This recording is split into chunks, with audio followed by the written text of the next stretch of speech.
3:04 p.m. Welcome to the work session of the Waco City Council, and welcome to all the people gathered here in the beautiful downtown Waco in the Bosque Theater Gallery. It's a nice little crowd out here today. Good seeing you. Charles, good seeing you over here in the front row. Charles, good crowd, everybody here. Welcome to all the viewers at home watching on the Waco City Cable Channel. Thank you all for joining us here today. And I'm Mayor Jim Holmes. I'm joined on the dais here today by Council members Isabel Lozano, Josh Borderud, Darius Ewing, George Chase, and Mayor Pro Tem Andrea Bearfield. Also joined on the adjacent dais over here by senior city staff, we have Bradley Ford, our city manager, is here today with us. We have Christian Hamilton Karam, our city attorney, over there also, and our favorite city secretary, Michelle Hicks, on the end over here. People's champ. The people's secretary. We are happy to have everybody here. Merry Christmas, everybody. This is our last meeting before Christmas. You can see the festive ornaments out here and the tree back here. So it's, we're having a good time. We're going to start the meeting today with a moment of silence.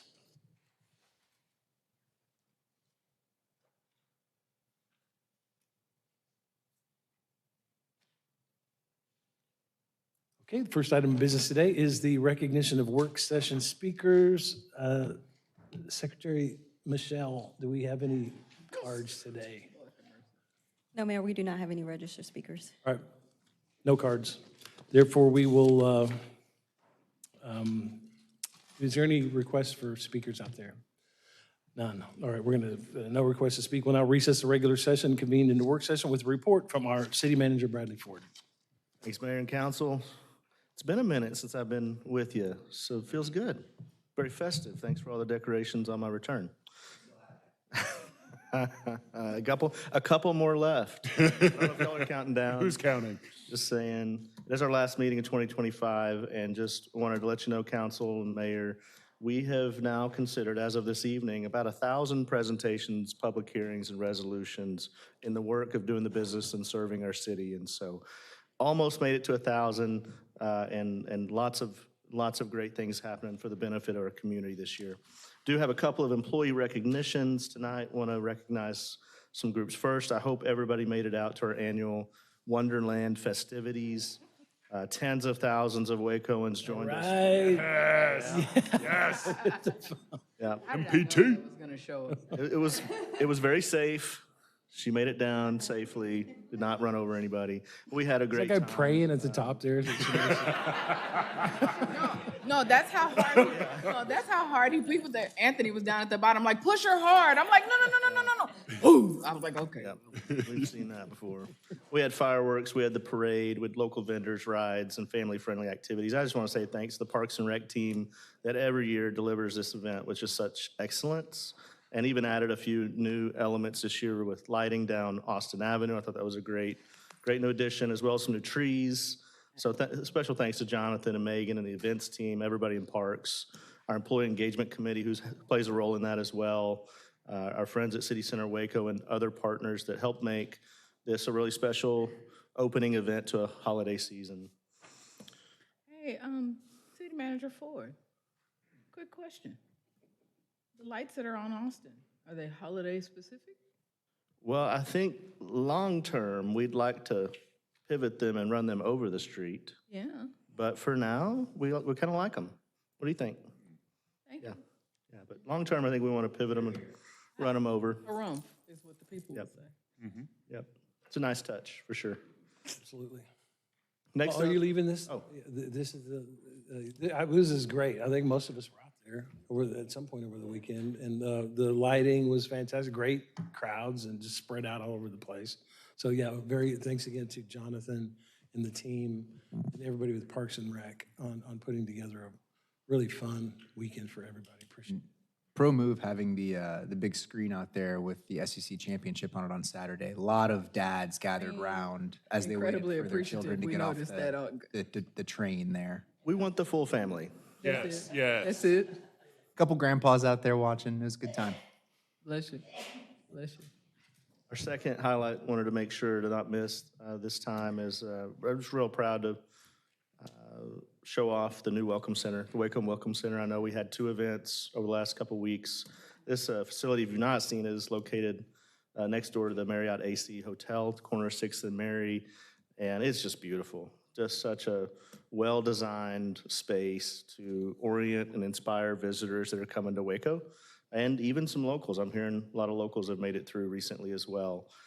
Just real proud of the work. Assistant City Manager Lisa Blackman really kind of led this initiative from our office and really cast a pretty strong vision.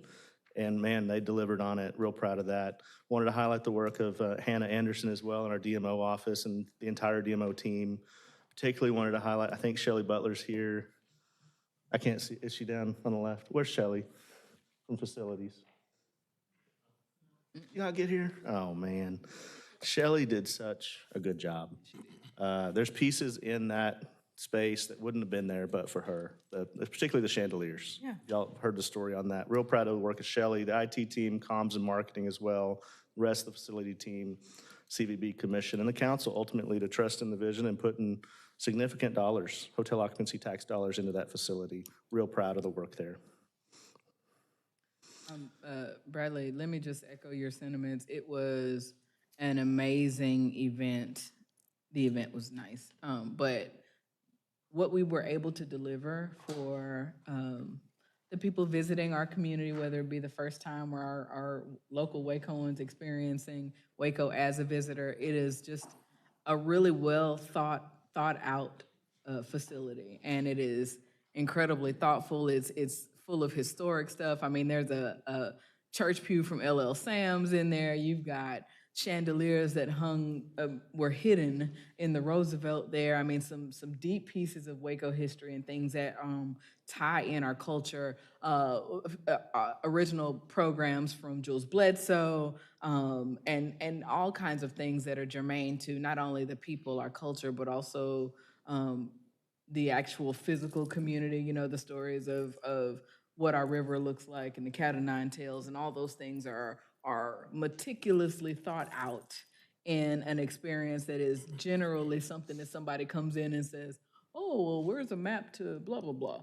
So but it's not that. It's so much more, and you get the opportunity to experience Waco just visually and aesthetically as you walk into the facility. Then you can get to the good stuff of the who's and what's and whys that we offer in this community, and the opportunity to buy some amazing swag. So special shout out to Lisa Blackman, who kind of spearheaded this from the management office, but certainly to the DMO staff who worked their butts off to get this done in time with a smile on their face and welcoming and readying our community. So shout out to y'all.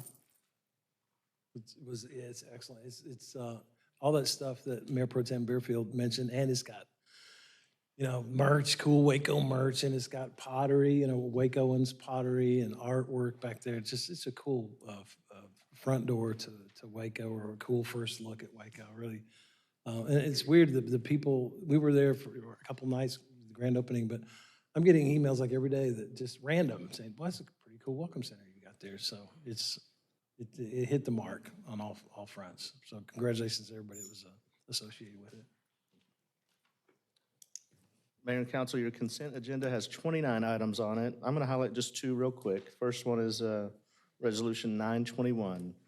Now, every once in a while, my friends over at the police department will remind me how many facilities we built for their friends over at the fire department, and that we haven't built a lot of police things. And so definitely for Chief Victorian and the team out in the crowd, we've got a resolution in front of you for $994,000 for architectural design services for a new crime lab and property room. That contract would just merely be the design services, and so we would have to come back in next year's capital improvement budget to add money for construction, but obviously we're hoping to be able to do that. And the crime lab and property room are very dated facilities, and looking forward to seeing that change over time. Other resolution I've got for you highlighted is 928. This is basically a Christmas present to the mayor.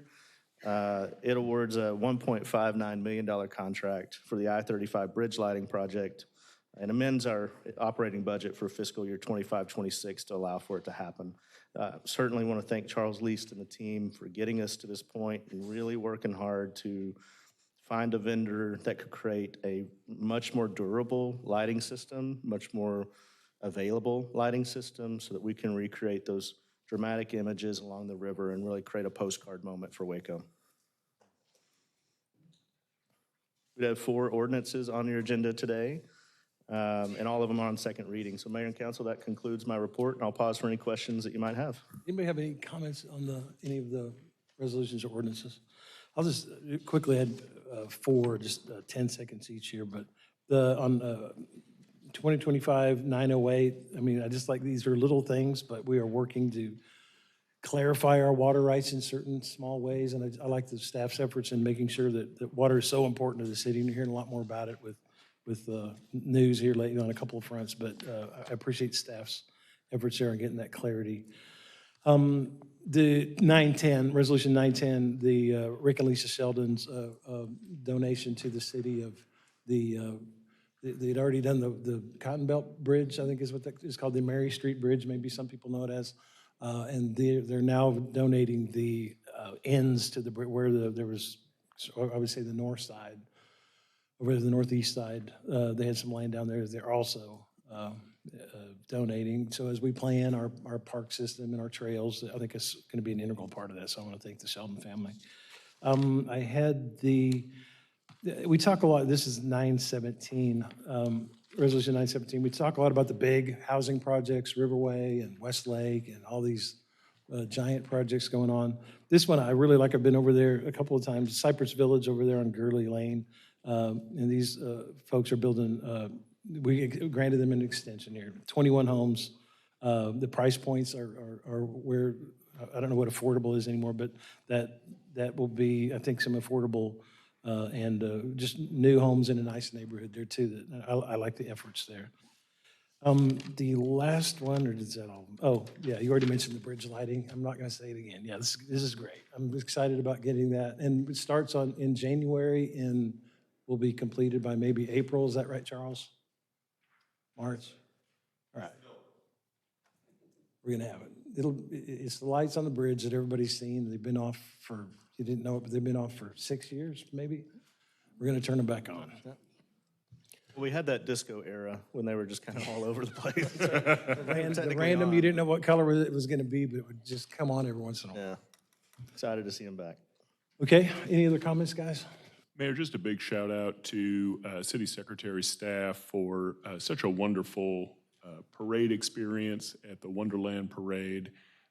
They did it up just over and above. Appreciated seeing Deputy City Attorney and our City Attorney and their families out there celebrating. That was a lot of fun to get with the Hamilton Karams and the Pradans. And I know we had a VIP guest and Councilmember Lozano's father joining us as well. So while we didn't have the man in the sash with us, it was a wonderful time.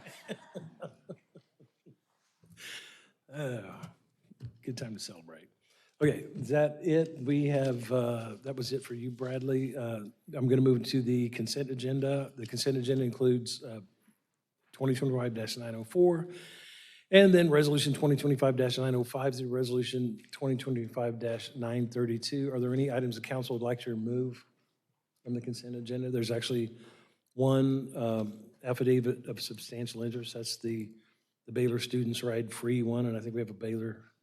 I think as long as you don't ride that thing, Josh, you would probably be okay. But yeah, but we're still gonna leave you out. Okay, the consent agenda includes 2025-904 and resolutions 2025-905 through resolutions 2025-932, except for resolution 2025-930, where Councilmember Bordery has filed an affidavit of substantial interest. So the next item on the agenda is work session items 2025-899 through 901. City Manager Ford. Thanks, Mayor. We're going to start off with 899. It's a discussion of Waco Family Medicine Center, their accomplishments and goals for the year. Each year we invite Dr. Jackson Griggs to visit us and give an annual update on healthcare services at Waco Family Medicine. And we've always been a consistent partner of Dr. Griggs as well as the team prior. And I'm very proud to have them in our community and look forward to hearing the update today, Jackson. Thank you, Bradley. And thank you, Mayor Holmes, Mayor Pro Tem Fairfield, council members. I'm always so grateful for the opportunity to come visit with you about progress and struggles both. You know, this is 55 years of collaboration and public-private collaboration in ensuring that those who are uninsured and underinsured are provided basic fundamental health care and primary care in our community. So it's good, vital work. I hope to make a few kind of key points about the current status and what's at stake right now. So I'm eager for questions. I have 20 minutes, and that means I'm going to have to get all the information across to you. I'm going to move pretty quickly, but we'll be eager to extend that 20 minutes. If you have questions, I'm at your disposal. So we'll talk about context, mission, and the value that we bring to the healthcare ecosystem, an update on services, and then speak specifically to our financial condition. So context. So I'm a lifelong Texan, love Texas. We don't have a lot to be proud of in terms of our population health in Texas. Texas is 46th for youth with depression who did not receive mental health services, 46 out of 50 states. We're 48th for people with medical debt in collections. Remember that medical debt is now the #1 cause of bankruptcy in the United States, and we're 48th for people with medical debt in collections. We're 49th for children lacking a medical home, 49th out of 50 states, and kids who can say, "This is my doctor." We're 50th for primary care physicians per 100,000 people, so very low primary care density across the state. Waco's an exception there, but because of the training program that I'll get to. But the state has very low primary care physician density. We are 50th for mental health providers per 100,000 people. And I think maybe the sort of the linchpin of the whole talk, if there's nothing else that the community takes home or that the audience here takes home, is that of the 50 states, Texas ranks 50th for uninsurance, access, and affordability. We're worst in the country on access to health care. This is a sobering statistic and a graphic that came from Commonwealth Fund, a well-respected national health think tank. Looked at the 50 states, and this is data from 2023. This just came out in a 2025 report, but it looked at the 50 states and the number of adults who go without medical care due to cost. So it's just too expensive. I'm just not going to go in to get this issue addressed. Obviously, that leads to real ramifications in an individual's lifespan and their individual health and healthcare costs, economic performance, et cetera. And here you see Texas at the very, very end of the 50 states in terms of adults going without medical care due to costs. We are dead last. 18.4% of adults last year went without medical care due to cost, and we are 3% higher than the next worst, which is Georgia. You also see you don't see any spread, but in terms of improvement, 2013 is when the Affordable Care Act went into place. 2023, you see negligible impact of the Affordable Care Act because Texas opted out of a lot of the benefits of the Affordable Care Act. And that has led to, at least in part, why there hasn't been any improvement since 2013 in the percentage of adults going without medical care due to cost. The same group, the Commonwealth Fund, looked at myriad of data and ranked through, they do this every couple of years, ranked the 50 states in terms of composite health system performance. Key features that they weight highly in that ranking is access to care, care quality, efficient use of services, and outcomes. You see Texas ranks 50th out of 50 states plus DC, the only state who's performing worse than Texas in their composite health system performance is Mississippi. So that's the context in which we are working, the state level context in which we're doing this work. Waco Family Medicine's mission is to improve the health and wellness of the underserved residents of the heart of Texas by providing two things: by providing effective access to high quality, comprehensive primary care, And second, an exemplary training environment for tomorrow's family physicians and other healthcare professionals. I'm going to really focus on this high-quality comprehensive primary care, but we'll discuss briefly our training program as well. So what is it? What is high-quality primary care? So the National Academies of Sciences, Engineering, and Medicine, the organization, paragovernmental organization with probably the highest esteem in medicine,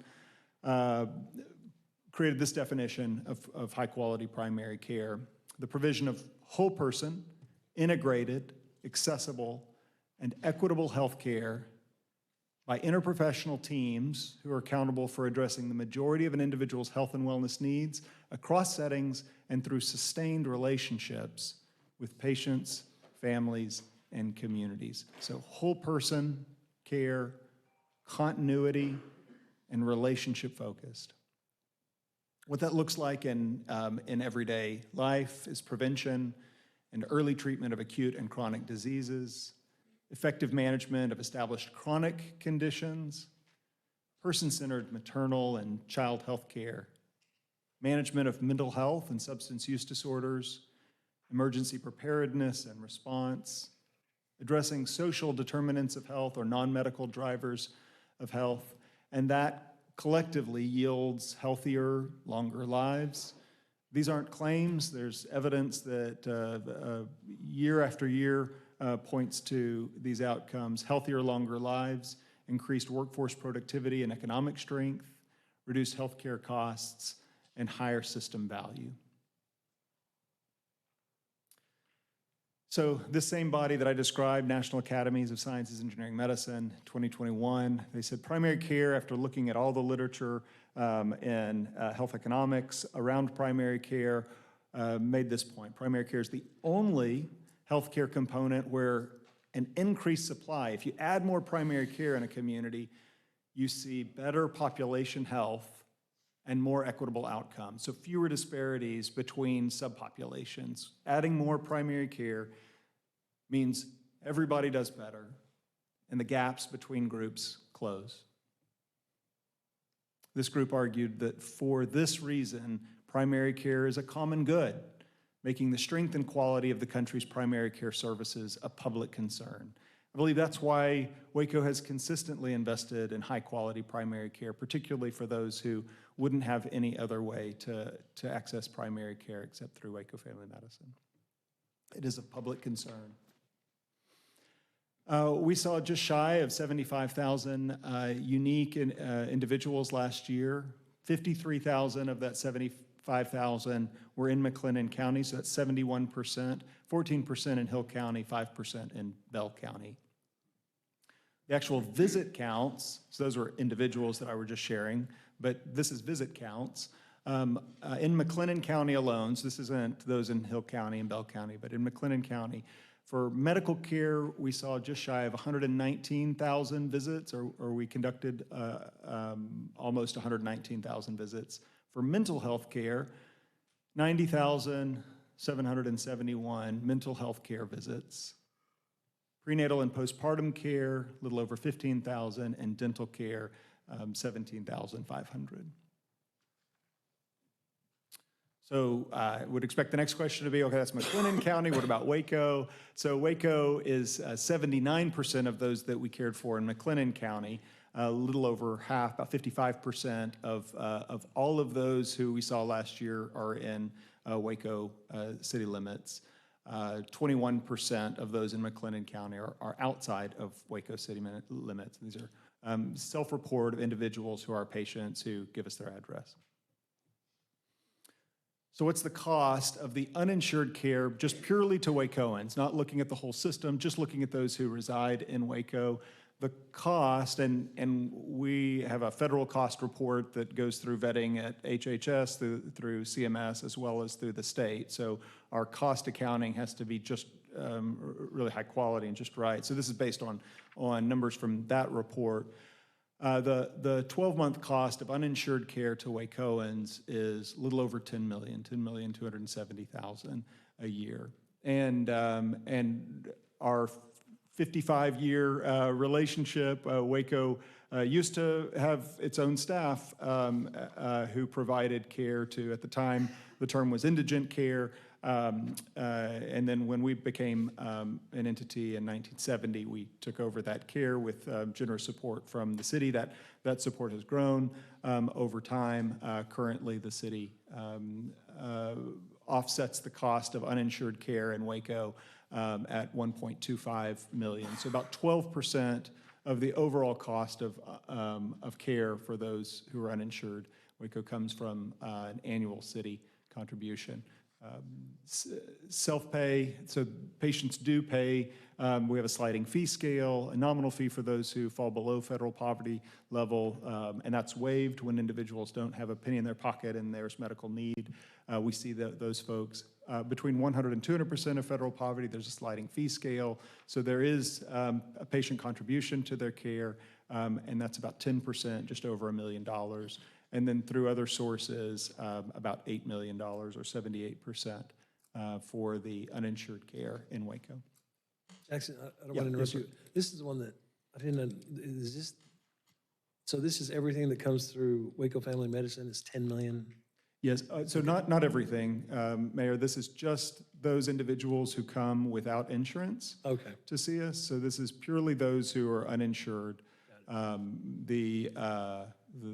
So this includes, the self-pay is all the cash inflows among that population. Those are the individuals that don't have insurance and they pay out of pocket. And then the city of Waco is what is included in the city budget. Okay, thanks, Jackson. And then, I'm sorry, going back, can you just provide a few examples of what other sources go into that 78%? If you'll allow me, Councilmember Chase, I'll show that to you just a little bit if I can get there, because I might miscite it if I don't have the slide in front of me. So what do you get for your dollar? What's the ROI? I think that would be a reasonable question. The literature has been unequivocal and produced in multiple settings across now multiple generations that primary care within a population, it yields cost savings when optimized. $1 spent in primary care saves $13 downstream in other healthcare costs. Again, I hope this in your head is tied to the comment where we started about bankruptcy and how challenging it is in Texas for individuals. So the fact that we're saving the dollars through investment in primary care becomes critical, not just at a population level, but to individuals and families. So lower healthcare spending and better health outcomes, including mortality, so premature mortality and longevity at a population level, longer lives.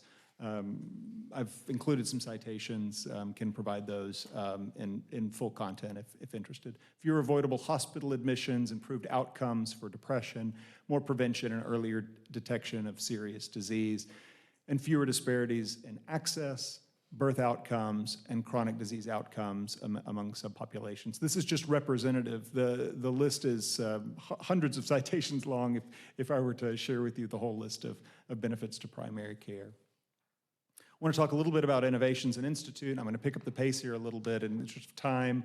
I wanted just to share with you a representation of the quality work that we're doing. And when I say quality work, what I mean is the quality analysis. We're constantly looking at outcomes and defining goals and trying to improve care. So HIV screening, the benchmarks here happen to be Health Resources and Services Administration, an administration of the Department of Health and Human Services goals for community health centers. So our HIV screening is above goal, our blood pressure control. We are almost at goal in terms of our percentage of population who meets our blood pressure goals. Colon cancer screening, there still is a substantial gap there. We have improved. We've closed the gap, but we're still, a good bit from where we want to be. We want to exceed that gap in terms of colon cancer screening. It's the #1 cause of preventable cancer death, and screening is key in colon cancer prevention. And then diabetic control. This is a reciprocal chart. Actually, lower is better. This is a measure of uncontrol, so you want that lower, and we are at 28%, which is better than goal. An array of services for non-medical drivers of health with really key partnerships with community-based organizations, university, et cetera. Our wellness center, if you haven't taken a tour and seen it, we'd love to show you. Our teaching kitchen, collaboration with Urban Medical Legal Partnership with Ken McKeever and the Greater Waco Legal Services, food prescription in collaboration with Shepherd's Heart, car seat passenger safety with AgriLife, health aging education with Better at Last, job readiness classes, and financial literacy training with Heart of Texas Goodwill. Again, a representative list, not comprehensive. And then we're early in implementation. We're in the launch phase for our school-based behavioral health care. This is an area, pediatric, adolescent, and young adult mental health is in crisis across the country. And this is a local response to that need as it represents itself in our community. We are just getting started. We think that there's a great deal of potential for growth in this space. And this is derived from the collaborative work of Behavioral Health Leadership Team. Behavioral Health Leadership Team has been meeting a lot of years to try to identify what are the key issues in behavioral health and how do we remedy them. This is one of the solutions that came from that group. We're just beginning to work on a pilot project with community health workers for pregnant women and children. We think there's a lot of potential there. And we're in the feasibility stage and just about to transition into an implementation phase for care management for exiting inmates. This is also derived from behavioral health leadership teams. So those inmates who have behavioral health needs, bridging them to care and primary care and ensuring that they get their medication so we can decrease recidivism. We have 36 residents. These are the best of the best across the country who are interested in primary care. They come from all over, tend to be the top performers in their medical school classes who are interested in primary care. I think half of our incoming class last year was AOA, Alpha Omega Alpha Medical Society, Honor Society, and very prestigious. So we're getting excellent doctors, training them aggressively for 3 years, and then many of them stay and work in our community, which is why primary care in Waco-McLennan County is so strong, because we've been doing this now for 55 years, and because we were one of the very first family medicine training programs in the country, we continue to have one of the top 2% programs of the 750 or so programs in the country. We consistently have one of the most prestigious training programs in family medicine. Dr. Griggs, just a question about your field of expertise. Are family medicine and primary care terms that are generally synonymous with each other? Great question, Councilmember Bordery. Thank you for asking that. So for clarity, family medicine, internal medicine, pediatrics, obstetrics and gynecology, these are different specialties among the American Board of Specialties. So these are they all have their own residency training programs. They're all different board exams, and so think of these as different medical specialties. Internal medicine historically provided a great deal of primary care, and I'll define or at least go into a little more detail on primary care momentarily. But internal medicine has increasingly become a subspecialty field. So now doctors train in internal medicine for 3 years. They take their boards. They're an internist. And then more frequently now they specialize. So they become a cardiologist or a nephrologist or a pulmonologist, critical care doctor. And that's through a fellowship and an additional set of boards. So the number of general internists who practice primary care has diminished, and family medicine is now graduating more doctors from family medicine training programs who are providing primary care. So primary care, I defined it earlier, but think about it as that collection of specialties that can address the majority of a person's health needs over their lifespan. While family medicine, we describe family medicine as womb to tomb care, from preconception all the way through death and dying, with an emphasis on interdisciplinary learning. So there is family docs are particularly interested in how an individual experiences health and illness, the psychological factors that impact their health, the way chronic conditions impact their life and values, et cetera, but grounded in biomedical evidence, which is key for any specialty. Thank you. We really proud, in fact, we have really become, in addition to our residency program for its training, also some of the scholarship that's come out of the residency program and the model of primary care behavioral health has become a sort of, we have a national reputation and we just had our first annual behavioral health update last year. We're excited about our second, bringing in some of the world's top scholars in mental health to Waco to speak to doctors and nurse practitioners and PAs and LPCs. And so it's kind of a shining area where we stand out. I'm going to transition now to financial condition. So I want to give you a snapshot of how we fund an FQHC in Texas. Clinical revenue is just over half of the dollars that come in. Pharmacy is a little over a third. Grants and other support about 12%. Expenses, almost half is personnel. For obvious reasons, the cost of goods sold in the pharmacy is 19%. You can just look at the two green aspects of that pie there, of the revenue expense, and you see that we make a sizable margin on the pharmacy. We have a federal designation in our pharmacy that creates that margin, but federal requirements that we use that margin to care for those who are uninsured or underinsured. So the pharmacy really is key to our financial formula. And Dr. Griggs, what's the magnitude of the pie? Is it 10 million, 12, 15? What is the? Total pie is 96 million. In terms of public funding, this is the breakdown. So of that, 6% grants and 6% other support, there's about 10% of that 12% is in public funding. So federal funding is 54% of that 9.4 million. State is 25%, county 8%, and city 13% of that. So a total of that entire pie there is 9.4 million in public funding. We have a very, very large uninsured population, which is no surprise given Texas' situation. Medicaid, 31% Medicaid is, while sometimes you'll hear folks in the community say, well, there aren't enough doctors that take Medicaid. That may be true in other environments where there's not an FQHC. Federally qualified health centers are really, really interested in caring for Medicaid because we receive enhanced reimbursement, cost-based reimbursement for Medicaid.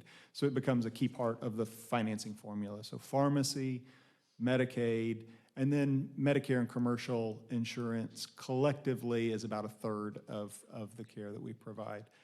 2/3 of those who walk through our door fall below federal poverty. That's $15,000 for an individual, $30,000 for a family of 4. That is defined by the federal government, of course, those who can't provide for their basic needs. That's 2/3 of those who we see. Only 9% are over twice, so that's $60,000 for a family of 4 and above. For an array of reasons, our Medicaid is a little lower than the Texas average of 36%. The payer mix in Texas is about 36% at FQHCs. That's the average, and we're at 31%. U.S. average is 50%. Again, that's because we're a Medicaid non-expansion state. So we have, and the state that has the most rigorous Medicaid criteria of the 50 states. So 24, 25, inflation in medical costs and labor costs, discriminatory payments by sort of a middleman that wedged its way into the 340B program over years, and it's a for-profit entity. It's a real struggle. The PBMs, or pharmacy benefit managers, a lot of states have policy that protects the safety nets from PBMs. Our state doesn't, and it didn't pass in the 89th legislature despite our attempts to get some protections from PBMs. And then the Medicaid disenrollment or unwinding is the nicer term for it. We call it the disenrollment, though, because pre-public health emergency, 39% of our population, 39% of our visits were Medicaid. During the pandemic, it went up to 42%. But when the state unwound the rules that occurred during the public health emergency, they were very, very aggressive, the most aggressive of the 50 states in disenrolling individuals, and we dropped down to 33.5%. I mentioned before that it's a key part of our three-legged stool, economic stool, and it was, it was really devastating to us. And that's really what led to much of the challenges that ultimately ended in a reduction in force and clinic consolidations. 12% role reduction at Waco Family Medicine last year. 30% were eliminated through attrition from January to March. 52% of additional positions were eliminated in a reduction in force. We closed Bells Hill, Myers Center, MCC Clinic. We had temporarily closed Austin Avenue, but we closed it definitively. And I want to draw your attention to this and make this point that that given the state context where I started, given small changes in state and federal policy, you see major implications in the safety net. We are really dependent on reasonable policy, and when policy fails us, there are ramifications that impact our neighbors, that impact our city. This will continue to happen if we aren't proactive, if we just let the state continue to cut, if we let the federal government just continue to undermine safety net programs, we will continue to shrink, and fewer services will be provided to our neighbors. And we'll do everything we can do to keep fighting, keep our doors open. But this should create anxiety for everyone. This is not just an economic development issue, it's a humanitarian issue. So I hope that this slide in particular kind of makes it real for everyone, that if funding continues to go the way that it has in the last couple of years, and the way that at least we're seeing federal policy go now, there will be major negative impacts on our community. We see ongoing inflation in medical costs, ongoing discriminatory payment in pharmacy. Medicaid has not yet rebounded.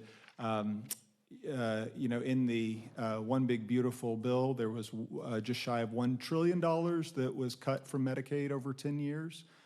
Texas won't be the hardest hit from that because we're not a Medicaid expansion state. Those states that were Medicaid expansion states have more rigorous rules that are applied, but we will still be stretched in Texas. There will still be an impact, and it's a drop in the bucket, the dollars for rural health transformation. It's a $50 billion nod nationally after the $1 trillion was cut from Medicaid. And then there's new federal policy that's undermining the 340B system, and that's and some of that's from the Inflation Reduction Act, and then there's some new rules as well that's undermining the pharmacy. So last slide, we plan to be the clinical provider of choice for low-income children, pregnant patients. Any support that we can get publicly to ensure that children have access to high-quality primary care not only serves the need of the community, but also helps us to keep our doors open. The pharmacy, we want to continue to drive convenient, low-cost, excellent service. We're shifting our dental care from adult-heavy, intervention-heavy services to pediatric preventive focus. We'll still do some adult dental care, but it won't be the majority of our care. We'll do our best to sustain morale and staff thriving while managing the headwinds that are coming from multiple directions. We will stay focused on our mission of community wellness for all, for every resident of our community. And we hope to collaboratively work towards critical health policy changes. And we will maintain solidarity with our public entities committed to the common good.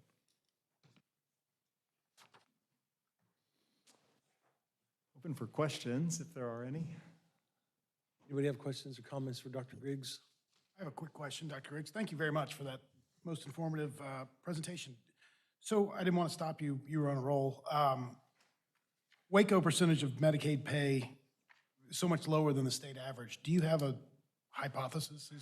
You may know So a that firm is, answer. that's our specific payer mix, the slide that demonstrated our 31 versus the state's 36. That's an average of FQHCs in the state. So, and the reason for that is that other community health centers for decades have been focused on those populations that they can bill and collect for. So while they don't turn anyone away for inability to pay, that's a federal rule, and all of my colleagues at all of the other FQHCs in Texas are very serious about that mission and focus. They have specifically worked over the years on a pediatric and pregnant population emphasis to support their payer mix on the Medicaid front. So we are only now, or in the past few years, have really begun to make that a core emphasis. So we have some catching up to do, and but that's the differential between 31 and 36% that I shared on that slide. Thank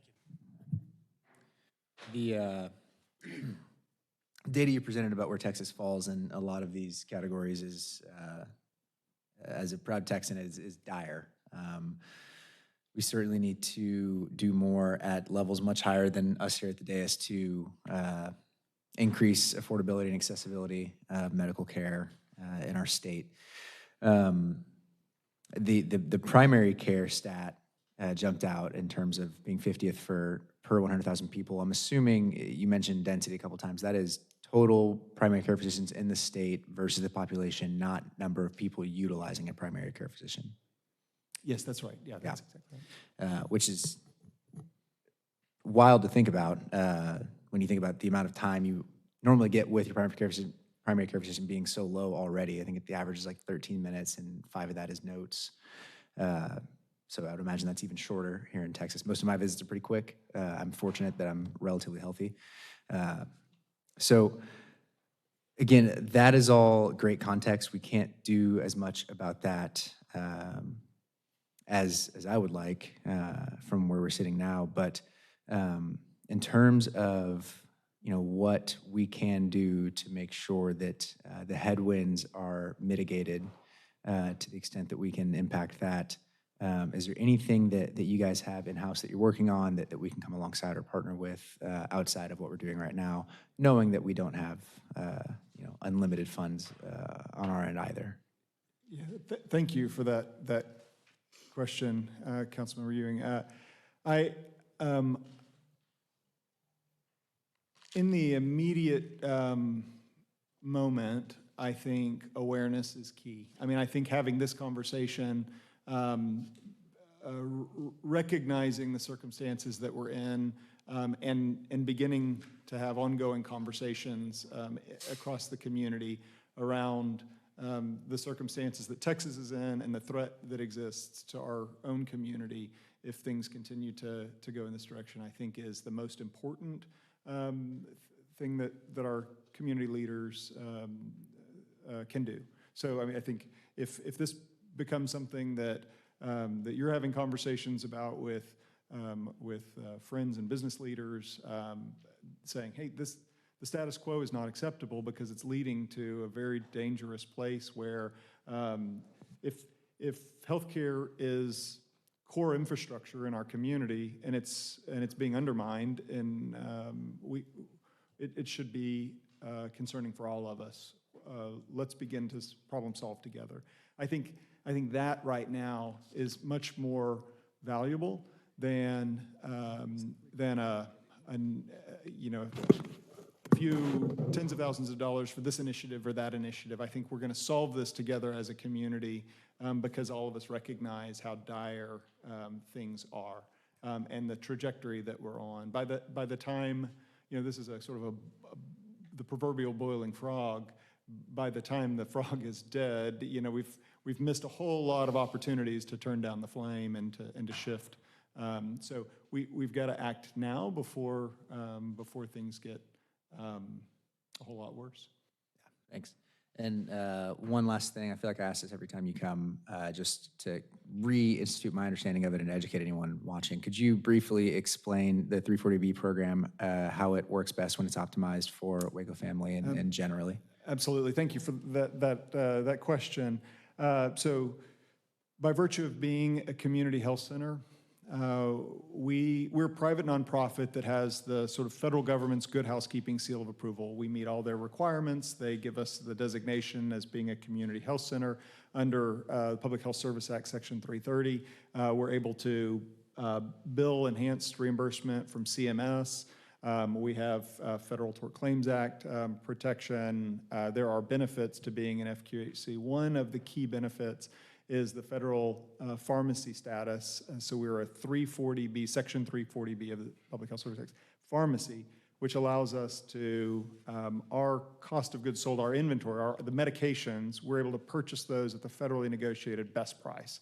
So when it's not there are no taxpayer dollars that support our pharmacy, but we benefit from the federally negotiated price between the feds and the drug manufacturers. So we get the best price for our inventory, and when we bill commercially insured insurance programs, when patients come to us that have Aetna or Blue Cross, we bill insurance at the retail price. So the spread is quite high because we get our inventory at such inexpensive prices.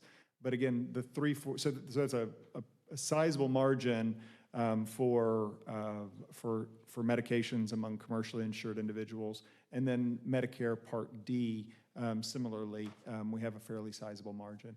But the requirement in the 340B program is that spread, that margin, if we were a for-profit entity, I'd say profit, the profit that was generated in the pharmacy, that margin that's generated in the pharmacy has to be put back into the system to care for those who are uninsured or underinsured. So that's some of that offset in the 8 million of uninsured that's cost for uninsured that are in Waco city limits. So that's the 340B program. Great, thanks. Yeah. Any other comments? Dr. Riggs, thanks. I really appreciate your leadership in the community, and I sit on a couple of boards with you, and the community's so lucky to have you as part of it. And I love your grasp of the data and how you articulate it so well, and it's a wonderful thing to see. And the challenges are amazing. I mean, every time I've seen this presentation a couple of times in a couple of iterations, it's kind of a scary deal because we have, at the city, we've got inflation, so it hits everybody in housing and in business and city services and everything. But on top of that, you're challenged by fed programs that you don't know the stability of those or the scope or the future of those. So I appreciate you helping lead this critical service to the community, and I just appreciate you and your friendship, and you're a great asset for Waco. Well, thank you for the kind comments, Mayor, and you know the respect is absolutely mutual. I appreciate all of what you do for our city. So, Thanks, Jackson. thank you. Next item is work session 2025-900 on the Waco Convention Center. City Manager Ford. Yeah, we've got Lisa Blackman, Assistant City Manager, as well as Hannah Anderson coming down from our DDO office, Colin Booth, Managing Director of Finance. Just the dream team coming up. Going to present an update, an early overview of the Convention Center's transition to private management under Legends Global, formerly a company called ASM Global. And council, just for a kind of a view on our schedule here, we will, due to the lengthy executive session, we'll probably bump the third work session into January. So we need to be back in exec for a while. So we'll bring back Chief Bergeson in January. Lisa? Thank you, City Manager Ford. So good afternoon, Mayor and Council. Thank you for the opportunity to present today. So as City Manager Ford said, I'm Lisa Blackman, Assistant City Manager. I'm joined with Colin Booth, our Managing Director of Finance, and Hannah Anderson, Assistant Destination Development Officer. We're here to provide you an update on the Waco Convention Center's operations. So the purpose of Today's update is to provide an overview of the Waco Convention Center management transition to Legends Global, formerly known as ASM Global. We'll provide a context on the transition process, reflect on current performance, and discuss the future outlook to ensure we're aligned on this important community asset. Our agenda for today is we're going to review the background and contract overview. We're going to discuss transition insights and reflect on 2025, look at the event overview and activity over the last year, Legends Global, their operations and performance, financial overview, and then we'll end with a summary. So the background, Waco Convention Center opened in January of 1972, and the CVB was established in 1983. Back in September of 2015, the city engaged Jones Lang and LaSalle, also known as JLL, to assess the marketing and operation effectiveness of the convention center, and they reviewed the governance model to determine whether it would be municipally ran or privately ran. In August of 2017, JLL delivered that model, or delivered the report to the city and recommended that actually the convention center and the CVB, they recommended that transition both to private management and implement an event booking policy. The city at that time decided to implement the booking policy, but they also decided to pause on the management transition. So the discussion resumed in 2022 of whether or not to pursue private management. In May of 2024, we presented you with private management recommendations and to launch an RFP and what that timeline would look like. In September of 2024, we presented you the results of the RFP and we recommended that we move forward with a private management contract. In October of 2024, City Council approved that qualified management agreement with Legends Global.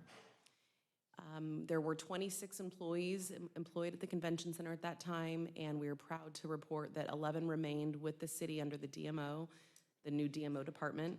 8 transitioned within the city into other departments, 3 transitioned to Legends Global, and 4 retired.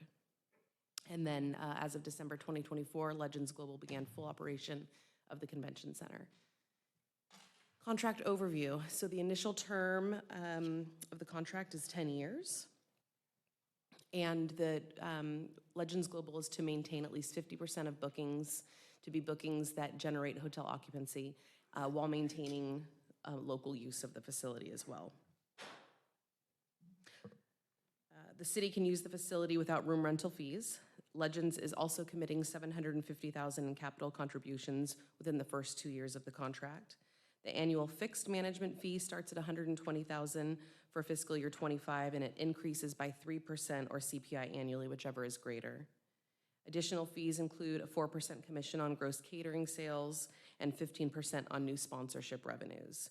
Qualitative and quantitative incentives are capped at the fixed management fee, so for 25 it was $120,000, that would be the cap, and Hannah will review those incentives shortly. So at this time, I'll pass it over to Hannah to discuss transition insights. Thank you, Lisa. So as we move into some specifics of the first year, it's important to remember that this was a transition year. Private management models do not show their full impact right away due to the nature of the booking, of the convention booking cycle. Larger events, larger conventions book about 18 to 36 months out. Therefore, by the time Legends Global came on in December of 2024, the calendar was already filled with the larger events that would be there for the year. So they inherited the sales pipeline that was already existing. So this year's performance, it's not a reflection of their ability, it's simply the reality of the booking cycle. And we expect a more accurate evaluation window in future contract years when their sales efforts are fully realized. Another key piece of context is funding.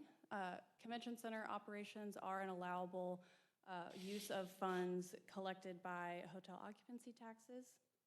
And the convention center here in Waco has historically received those hot funds as revenue to support operations. Going back to 2018, the average has been about $2.2 million to support those operations. And this level of reinvestment is consistent with comparable cities and ensures that tourism, rather than the general fund, will sustain the facility's operations. When we look back at FY25, the biggest factor influencing revenue was a decrease in large events, which again ties back to the booking cycle and inherited events calendar. Given those limitations, Legends Global focused their first-year efforts on filling gaps in the calendar with some of those shorter window bookings. They managed their expense budget really well, and they've put a lot of effort into enhancing operations and the catering department. So some quick stats at the bottom. The city and Legends Global worked 285 leads in the first year. They contracted 181 events, 21 of those being P1s. The conversion rate was 64%, which is very good. And as I'll get into a little bit later, they contributed $409,000 towards capital improvements. So this focus over the year helped stabilize operations and set the facility up for success as we go forward, despite that shortfall in revenues, which I'll get into. So quick question, those leads were for events going forward in 18 to 36 months? That's correct, for any point into the future. And how do those leads compare to prior years? I don't have that number in front of me. I could look back and see and get that over to you. So here you see the booking policy that was adopted in 2017, as Ms. Blackman had mentioned. And the goal of this booking policy was to increase our citywide conventions, which generate hotel occupancy taxes, while balancing the needs of local events. So priority 1 events are the highest economic impact. They have the most hotel nights, and they have the longest booking window of 18 months or more. Priorities 2 and 3, these events still have considerable economic impact, though lower than the priority 1, and they have a shorter booking window. And while they're not shown here, priority 4 and 5 events were identified in our booking policy as well. Those are lower impact. They tend to be local events without any room nights, and they're not the focus of our sales strategies. And so this policy is essential for managing the space and making sure that we're maximizing economic impact of the building while still welcoming community use. This event mix going forward to fiscal year 2029 shows how that booking policy helps us balance the calendar and how we are pacing over several years. A facility should fill the calendar with those P1s first, and then fill in weekends and smaller timeframes with other pieces of business. So in looking at 2025, you can see that there were fewer P1 groups than the year before, about five fewer, but in FY26, there are 27 confirmed and 3 contracts sent already on the books. So some examples of some new priority 1 bookings include the National Guard Association of Texas Annual Conference and the Collegiate Esports Commissioners Cup May Madness, both occurring in calendar year 2026. So just looking at that FY25 number, this is part of the reason for those lower revenues that we will get into.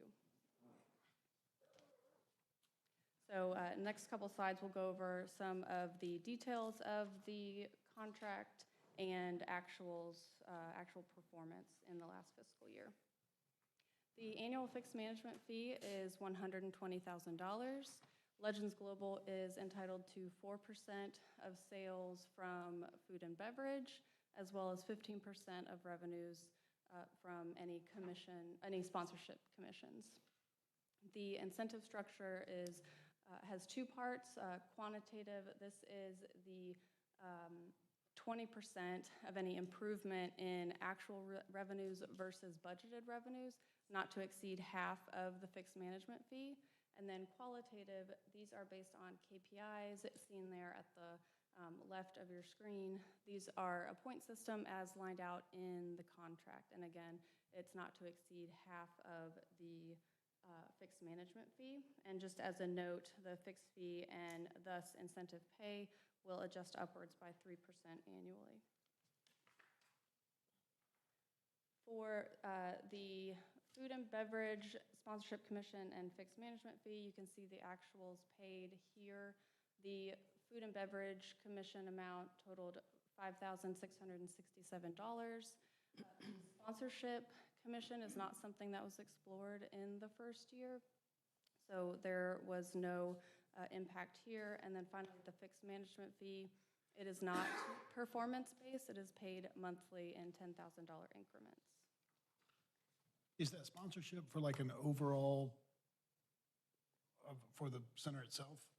So it can be a few different things. It could be naming rights. It could be sponsoring a specific part of an event. Like yeah, signage, a coffee station, similar, anything like that. Got it. You may have said the data is year-to-date through 9 months, right? So that is from 12/1/2024 through September 30, 2025. 10 months. Yes. Okay. Isn't there measurement on a calendar year, or they started in December 1? Right, they took over operations on December 1. All right, here we have the qualitative incentives. So this part of the incentive structure helps align performance with priorities beyond just revenue. There are 5 metrics lined out in the contract. First, we have room nights. This is measured as a percentage. It's the measure of the convention center's market share of overall DMO booked room nights. Using the industry standard of 20 to 30% for mid-sized facilities allows us to compare to the actual DMO performance rather than a strict value. Since both the numerator, the convention center attributed nights, and the denominator, total DMO nights, decrease or increase at similar rates, this percentage proportion will remain stable year over year. The building occupancy benchmark comes from actual facility utilization going back to 2016. That was 29% average. We increased the goal to 32% for Legends Global. And even with fewer events, they did meet this goal. The center achieved a higher utilization rate, which could be attributed to more efficient booking of available days, better space turnover, or longer multi-day events. For customer satisfaction, an acceptable rate for most convention centers falls in the 80 to 85% range. We chose the midpoint of 83% for our goal. While we did receive, and sorry, I say we because I worked in this building, when the city managed the facility, they received customer satisfaction surveys, but there was no grading attached. Legends Global does have a software which allows for this. So they send them to attendees of conventions as well as the meeting planners themselves, and they are able to see how they're doing based on technology, cleanliness of the building, staff responsiveness, measures like this. And then finally, we have building maintenance and contract compliance. These are both pass-fail. We worked with facilities, the City of Waco Facilities Department to come up with a grading system for the facility itself, which is done quarterly and reviewed by the contract administrators. And then contract compliance is based on managing the budget, sticking to the terms of the contract. And they did pass both of those. Any questions? So even though, on this one, so even though we're not kind of getting where we want to get, this is telling me we're still doing better than we have been. Is that right? So, because using that first column benchmark is sort of where we've been. 29% 8-year average on occupancy. We wanted to get to 32 and we actually got to 35. So 35 doesn't sound that great, but in the context of 29, it sounds pretty damn good, I guess. Yes. And we're thinking that's going to be even better over the 2 and 3 years, okay. Yes, we wanted to set achievable goals and set Legends Global up for success in this first year as we work together through the handoff. Right, and then the other part of the incentives is the quantitative. This is based on the actual revenues brought in versus the budgeted revenues. So they are entitled to 20% of the improvement. They did not meet that this year due to revenues coming in below what was budgeted, but that maximum would be half of the management fee. This shows the total cost of private management in FY '25. So as we went over, they did meet their qualitative incentives and were awarded $60,000. That food and beverage commission was $5,667.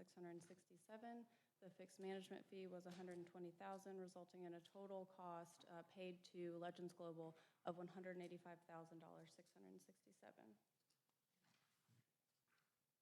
This outlines the CIP contributions made by Legends Global.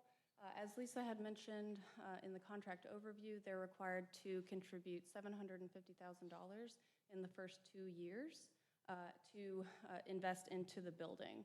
A lot of the dollars were spent on food and beverage improvements, so actual infrastructure within the kitchen, buying needed equipment after we had diminished our capacity after COVID, and so they were building that back up to make sure that we were full service again. The city had done a great job maintaining the facility. This is just added investment that allows us to meet all of our planners' needs. So by the end of FY '25, they had either spent or approved $409,648. They have a remaining $340,352 to invest by the end of this fiscal year. And that is Legends money that they're using to, That's correct. their capital is going into this, okay. Yes. Right. And at this time, I'll turn it over to Colin to talk through the details of the financial report. Great, thanks, Hannah. Good afternoon, Mayor and City Council. So as Mayor had alluded to earlier, this is the stub year. The first year is the stub year. It is only 10 months worth of data, but this first slide shows these revenues. And again, this starts December 1st and goes through the end of our fiscal year, which is 9/30 of 2025. I want to mention when I talk about all of these numbers, these are all unaudited numbers. We're currently going through year end with the auditors. And just wanted to mention that there might be some changes in these numbers as we close out the books and present the audit to you all in February. So these are unaudited numbers. These are the revenues, and so these are broken down into direct event income and ancillary income. You can see the budget is the second column, basically the middle column, with the total of $1,627,430. Total actual revenues were $1,035,920 for a negative variance of $591,510. When we look back up at the direct event income, most of that negative variance was in that rental income, $358,000 of a negative variance, offset by an $87,507 positive variance in net service income. When we continue down the column looking at the variances, we've had some minor positive variances in some of the other revenue categories, but they were offset by negative variances in food and beverage, catering, and equipment rentals. So again, just recapping, $1,627,430 was the budget. Collections were $1,035,920. If you stay on that slide for a second. Yes, sir. Here's where the disconnect to me was coming in, because a couple pages earlier, you were saying we increased our building occupancy from 29% average to 35, and yet our income has dropped. I'm just trying to figure out if the occupancy went up, how did our income go down? And I don't know, I'll take a closer look at the numbers. You don't have to answer it right now, but that part, I don't know how to reconcile those two data points. And we can share with you, outside of this meeting, the occupancy numbers for each year back to 2016. Some of the years were quite low, and some of them were in the 30s. And so the 29% is the average of the 9 years, or the 8 years, I guess, combined. Yeah. But we can dive deeper and get that information to you. Okay. Okay, the next slide shows the expenses for the Waco Convention Center. The total operating expenses, you can see broken down by the categories there. Total budget was $3,176,110. Actuals came in just right under budget, favorable variance just at $6,040. So total operating expenses were $3,176,110. $170,069. You can see that the net surplus deficit was planned and budgeted at $1,548,679. Came in at $2,134,149, which was a negative variance of $585,470 there on the expenses. And again, we do just have that note at the bottom, which references again those CIP contributions, which are not included in these numbers, was an additional $409,648 of money that Legends Global had spent on capital contributions. So that $2.1 million will ultimately come from the hotel occupancy tax? That's correct, and Councilman, I'll get into that a little bit more in some of the subsequent slides.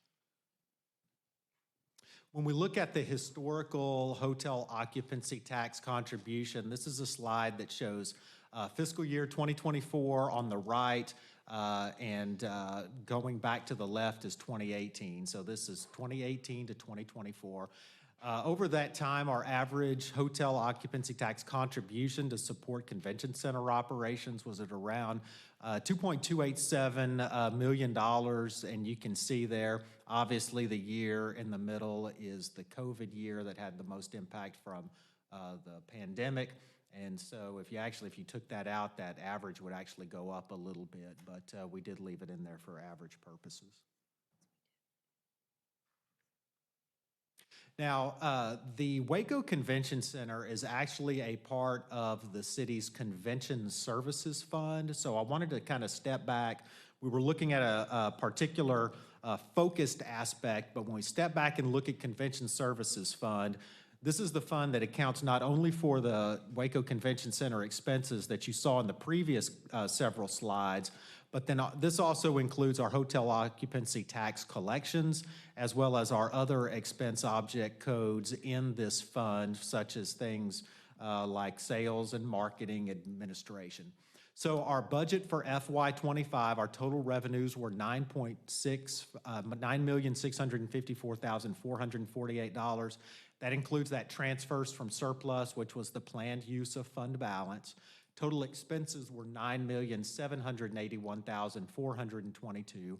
So we were planning on utilizing $528,000 of fund balance for the budget for FY25 for the Convention Services Fund in total. When we look at actual year to date, and again, these are unaudited numbers, our operating revenues, including hotel occupancy taxes, were $9,243,111. That's the total of the operating revenue for the Convention Services Fund, including the Waco Convention Center. Total expenses, however, were $8,834,678. So that's actual positive variance of surplus of $408,000. So planned on a negative variance of $528,000. Ended up the year in an unaudited position of $408,000 to the positive. So that's about a $900,000 swing when you step back in total and take a look at the Convention Services Fund. You can see in the green on the right those balances there and the year-to-date percentages. Thank you. So to summarize, when we look at comparable convention centers, they typically require about $1.5 to $2 million in annual HOT support. That is a goal that we want to work towards, away from that $2.2 million average. And an important note, we continue to operate without any general fund impact, so relying on visitor-paid taxes to fund operations. Fiscal year 25 performed as expected for a transition year, and overall we have good momentum heading into 26 with that surplus that we saw last year for the overall Convention Services Fund. And finally, that $409,000 in capital improvements will help set the facility up for success as Legends Global continues to work on filling that pipeline. And speaking of FY26, Legends Global will closely monitor revenues to expenses as we go through the year. They can adjust as needed to make sure that we honor the budgeted amount of support. that we set out, and then they will explore some of those other revenue areas such as sponsorships or naming rights. And we will continue to strengthen our collaboration between the DMO, Legends Global, Waco T-Pit, and our outside partners such as other venues and our hotels to really focus on bringing in those P1 and P2 hotel occupancy tax generating events and make Waco a strong convention city going forward. So with that, I think we are ready for any other questions. Any questions or comments?